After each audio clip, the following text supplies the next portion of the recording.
Hello, YouTubers. Okay, this is a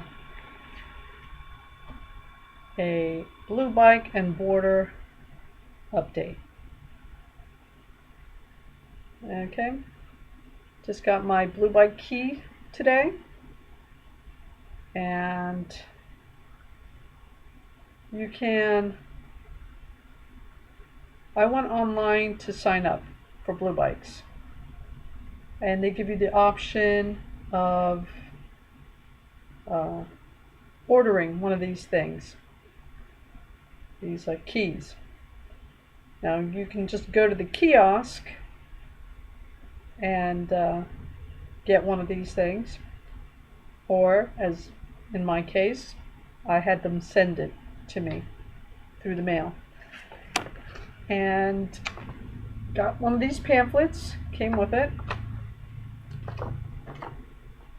and it just goes into just a quick overview: find the bike, get going, return the bike, go again, and also, of course, activate your new key.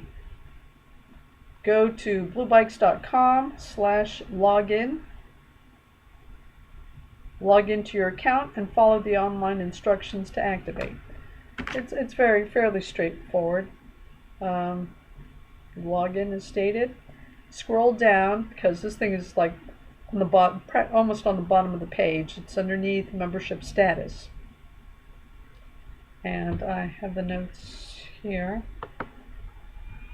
It's let's see.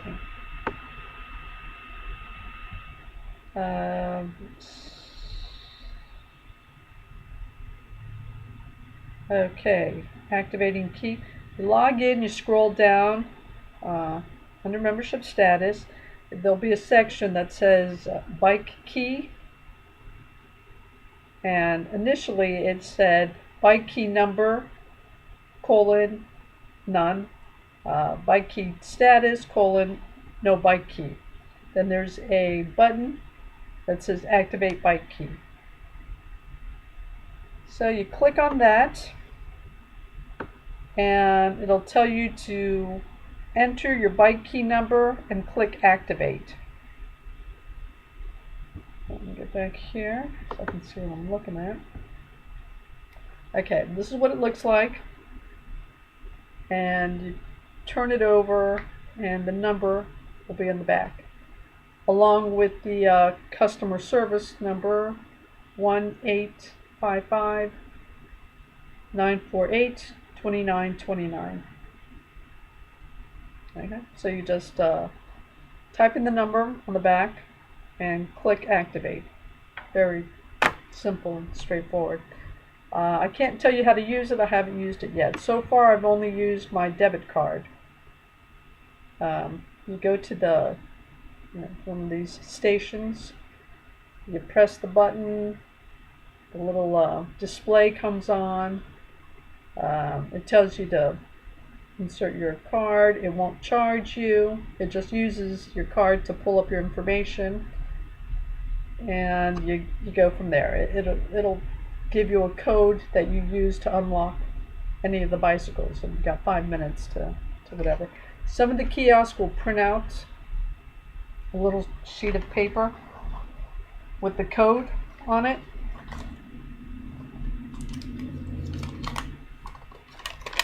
Looks like that. And it's got a 5-digit code valid for 5 minutes. Some of the kiosks print these out, others don't. You can just look at the kiosk and see if it doesn't have a place where the receipt comes out. You're dealing with the kiosk where you have to actually look at the number properly, remember it, and go and try, whatever. Anyway. So, I haven't used it yet. I've only used my debit card. There's also, if you download the app, there's also a way to press the unlock bike button that they have on there. But right now, I'm so just consumed with learning how to commute by bicycle again that just using one method is enough. I'll play with my other options later on when everything else settles down. Commuting by bicycle. Yeah. Okay.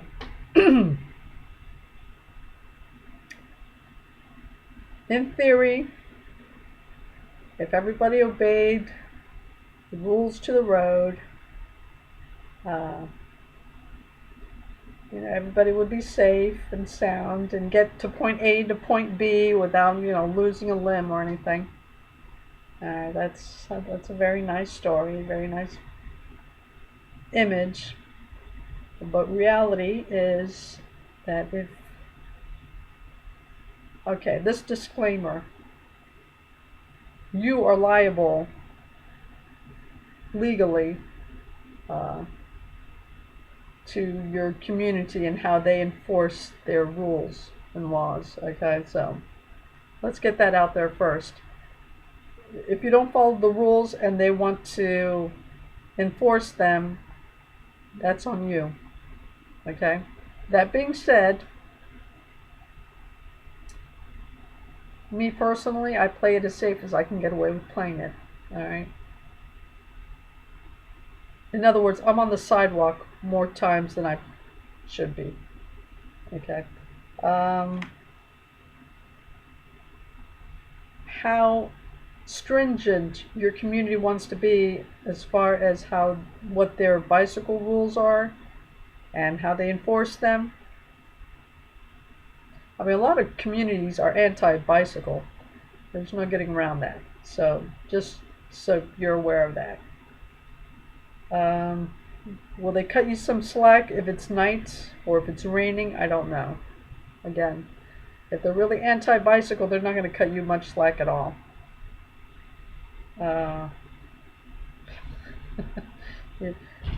These are things you're going to find out as you go. All right, whether it's really practical for you to try to be a bicycle commuter in your community or not. Now, safety. More about safety. Helmets. I'm a strong believer in helmets. Okay. And I've already mentioned rain gear. Obviously, there's no point in being miserable if you don't have to be. A drizzle, there's no point in breaking out the rain gear for a drizzle. But a drizzle can easily turn into rain, and rain can turn into a downpour, and you can run for shelter, fine, but you're going to be stuck there, right?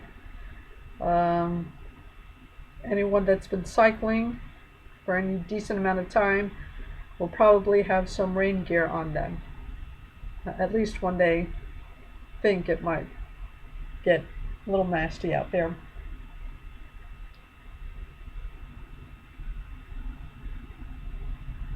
Okay. All this you can make this as expensive as you want to make it. Really, when I had to purchase my bicycle, 1 or 2 days before I actually, would go to get the bicycle, I would buy a lock, because you can't leave a bicycle there and realistically expect someone not to take it eventually, right? So it's just, if you have a bicycle, you need a lock. Okay. Now, if you are going to focus on safety, your attitude about helmets should fall more or less into that kind of mind frame. Before you use a bicycle, you should acquire a helmet. I've never pushed it to that point. Okay, that's no credit on me for that. It's just circumstances. I mean, if you could afford all this stuff to play it as safe as possible, chances are you wouldn't be using a bicycle to try to commute to begin with. So even the rain gear situation, I've already got caught in the rain, so that's obviously something that's going to be forefront in my mind. I went shopping around, I found a price I like. Uh, as it turns out, I'd have to pay for shipping because I was expecting just to be able to go into the store to pick it up. But as it turns out, this item is not available for free store pickup. You have to pay for the shipping. So already I'm already backing away from spending. So now I'm thinking, okay, I'm going to wait until my first paycheck because I haven't even started this and I'm already spending money. And the whole point is to get money, not spend it. Helmet. Again, if I were really putting safety first, I would have already purchased a helmet. Not only have I not purchased a helmet, chances are I'm going to get the rain gear before I get the helmet. So, I don't know. If I end up not getting rained on again until from now to my first paycheck, maybe I'll go for the helmet first. But at this point, I see me getting the rain gear before the helmet. Again, that doesn't say it's. I'm not recommending that. As a matter of fact, I'm going against that as far as, get your helmet first or as soon as possible. But my own set of circumstances, the way this thing is developing, it looks like I'm going to end up getting the rain gear first and then putting off the helmet for the second paycheck kind of thing. So no, I don't recommend that to anybody else, but that's probably how I'm going to do it. Prices.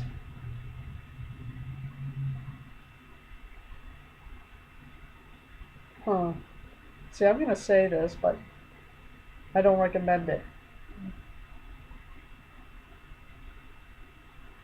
I don't recommend you getting the cheapest, okay? But definitely within that area, because these things can get stupid expensive. There's more than enough people out there willing to take everybody's money. That's just the way it is. Again, I don't recommend this, but personally, I'll probably end up getting the cheapest thing I can find. Not recommending that. But it's reasonable to stay within that general area because you can really spend way too much. So yeah, although this thing is making it possible not to have to worry about things like expensive locks and where you're going to store this thing and chains falling off, because these are pretty good quality bicycles. When I got my little cheap bargain basement bicycle thing, if I'm changing gears too often, that chain is going to fall off. I usually ended up just finding a gear that I can more or less do everything on and just leaving it there as much as possible. But these things are great. You don't have to worry about that. You can change gears, and it's not another fancy gear shifting thing. It's very simple. They made this as simple and idiot-proof as they could. You push it away from you, and it slows. Granny gears, you push it towards you.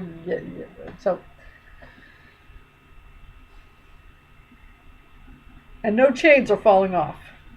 It's simple. It's effective. It's trouble-free. It's wonderful. So that's a really nice plus. You don't have to worry about storage. Now you do have to worry about the time frame. That's another thing. Online, when I signed up, it said you had an hour. You can have the bicycle out for an hour. On the kiosk, it says to dock it up within 30 minutes to avoid additional charges. So we have this discrepancy all over the place. In writing, see in this thing, the pamphlet that I got with this, Your membership includes unlimited 45-minute trips. Okay, so that's official. It's in writing. 45 minutes. Ride whenever you want. Blue Bikes is available 24 hours a day, 7 days a week. Okay, so you got 45 minutes. And I guess I can verify that because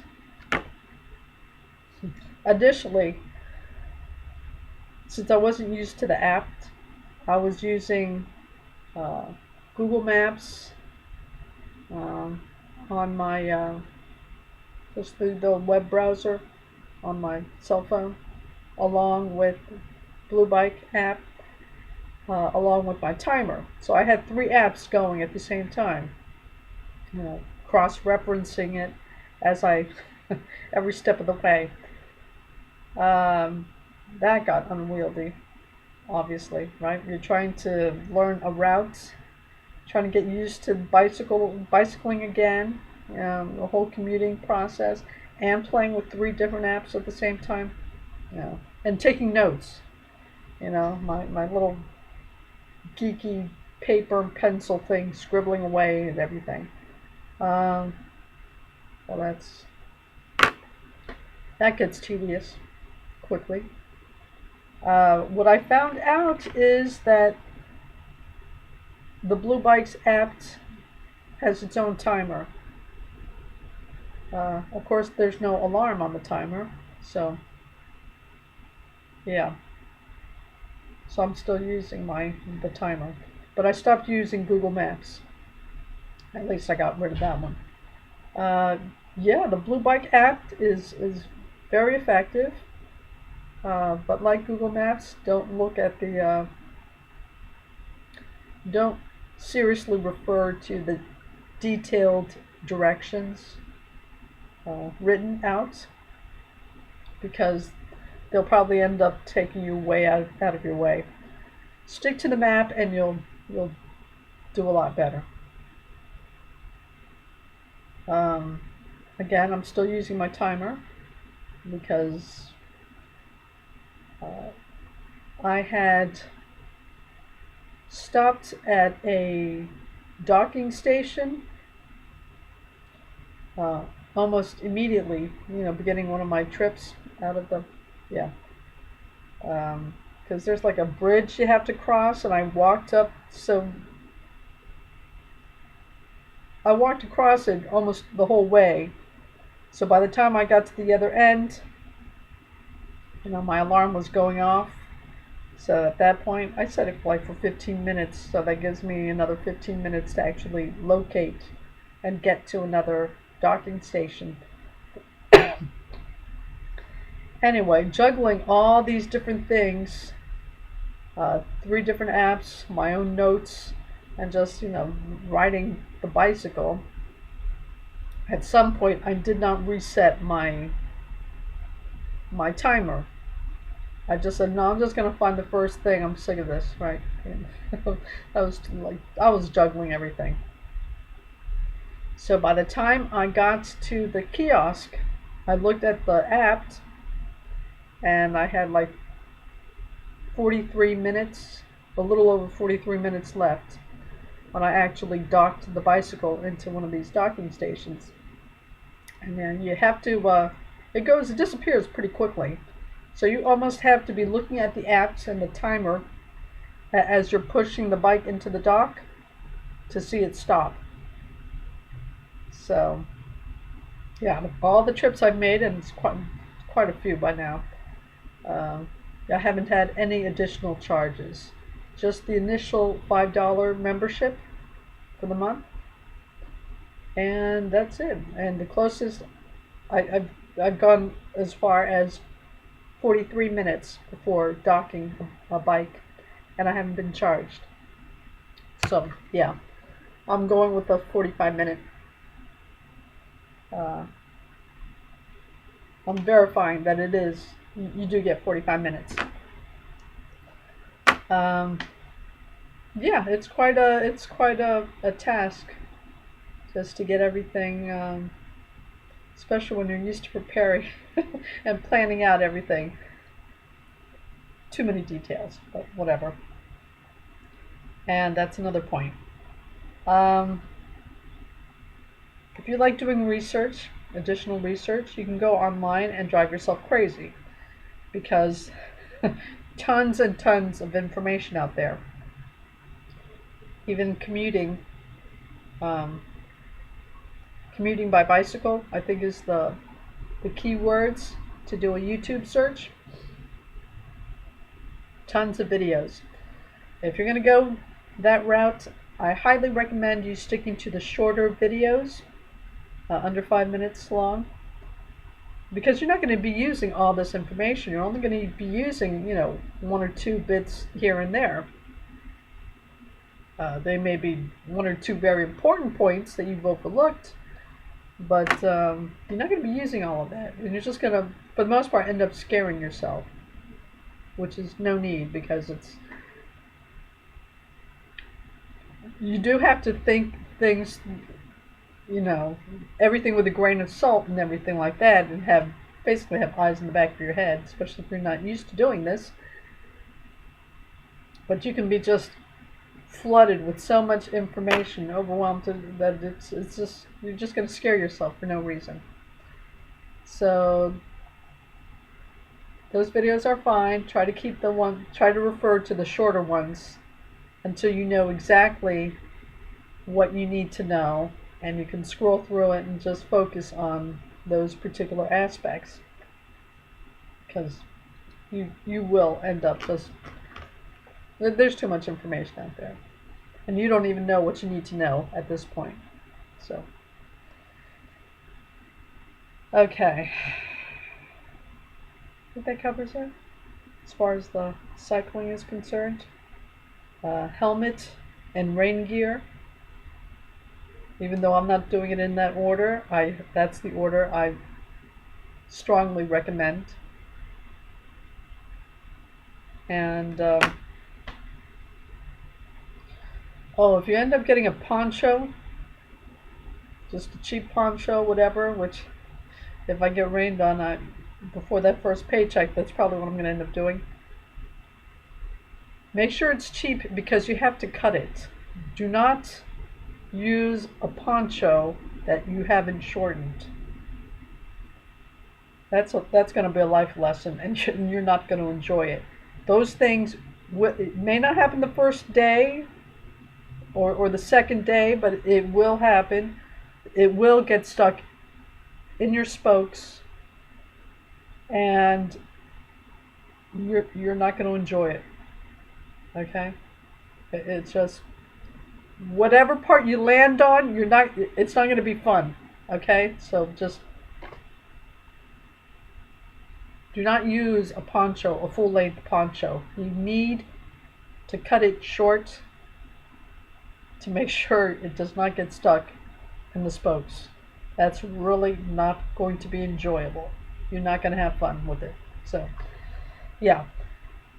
Push comes to shove, you run and get the chip. Fine. If the cashier doesn't have a pair of scissors, or you don't have a pair of scissors to cut, don't use it until you get, because that's really going to be highly unpleasant. You're not going to enjoy that. So that's okay. I think that's it for the bicycle update. The border update. Okay, China is still closed. Alright, the only reason I started thinking about China again was because I heard they were letting people back in. And they are, if they've already been there. Now, if you haven't been to China, you still won't be allowed in. Okay, so it's another point. I had also heard that the process for getting a work permit wasn't as elaborate as it was when I first, kind of crossed China off my options. It's still, that process is still the same. It hasn't changed. I found all this out. Uh, I mean, I put in, once I heard initially that they were letting people back in and the permit thing wasn't as bad as they were saying, I had put in a few applications. And I've got responses. I got offered a contract. I signed the contract and I submitted it. Um, but apparently, according to the recruiter, his colleague had already filled that position. He had already recruited someone for that position. But that the other offers he had presented to me were still available.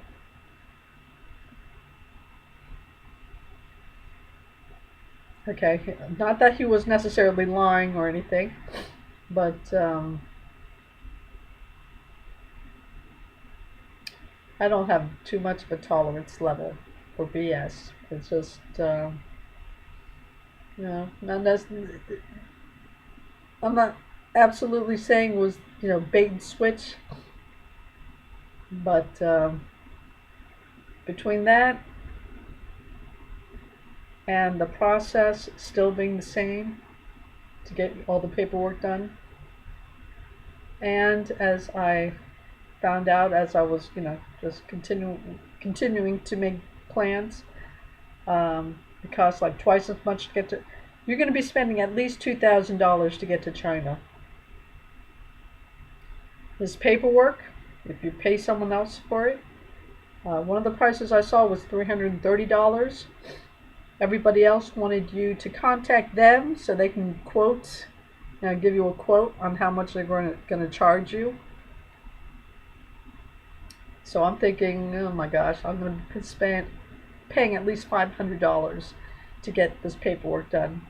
I'm going to be spending at least $2,000 to get there. The culture is completely foreign, not that that necessarily is a bad thing, but that means a lot of adapting on my part, a lot. And then on top of that, I have to deal with this kind of wheeler dealer kind of dog eat dog approach to business and agreements and all that kind of. No, it's just one hurdle way too much. So that's so again, cross China. China fell through again, so it's like always something. So you know what? Okay, that's, I just had thought it was going to be like that, and of course, and then even after I came, all right, I've come to terms with all the other conditions. Okay, that's a nice offer. Okay, I'll go ahead and then we got. Oh, I'm sorry, it's no longer. Thank you very much. Have a nice day. Goodbye, kind of thing. So, all right. So another.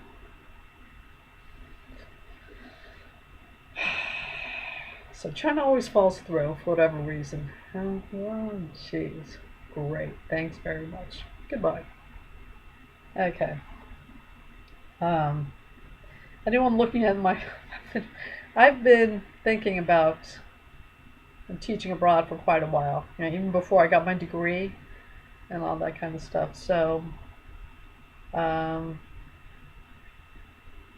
the initial...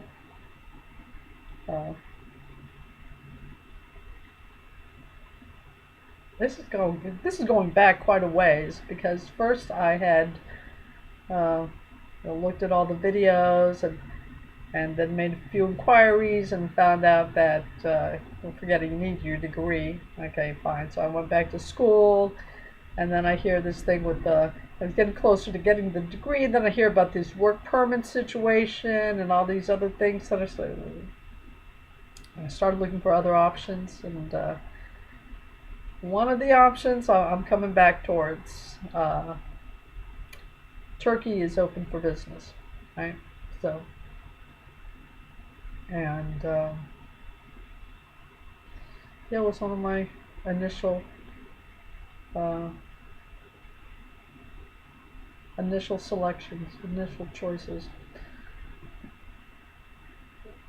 Because of all the upheaval thing, I had decided just to continue looking, but for a while there, Turkey had definitely caught my attention, and its borders are open, so it's caught my attention again. So now, so now I'm looking at Turkey again, Istanbul. Right? Um, I mean, there are other places in Turkey, but I mean, if you've never been there, chances are you're gonna want to see Istanbul, the cultural center. Not the capital, but definitely the hub. So, and so now I'm getting back to looking at that language. I'm gonna make another video on language material. But yeah, that's the border update. Uh, China is partially open if you had been there before. Uh, if you haven't, it isn't. The paperwork is still the same. And yeah, their business attitudes are very, seem to be very cutthroat. So if you like the wheeler dealer, dog eat dog kind of environment, you may thrive in this, in your acquisition of a position with a company in China. Otherwise, maybe not so much. So, border update. Turkey, Istanbul. And I'll get to the languages on the next video. Okay, talk to you later.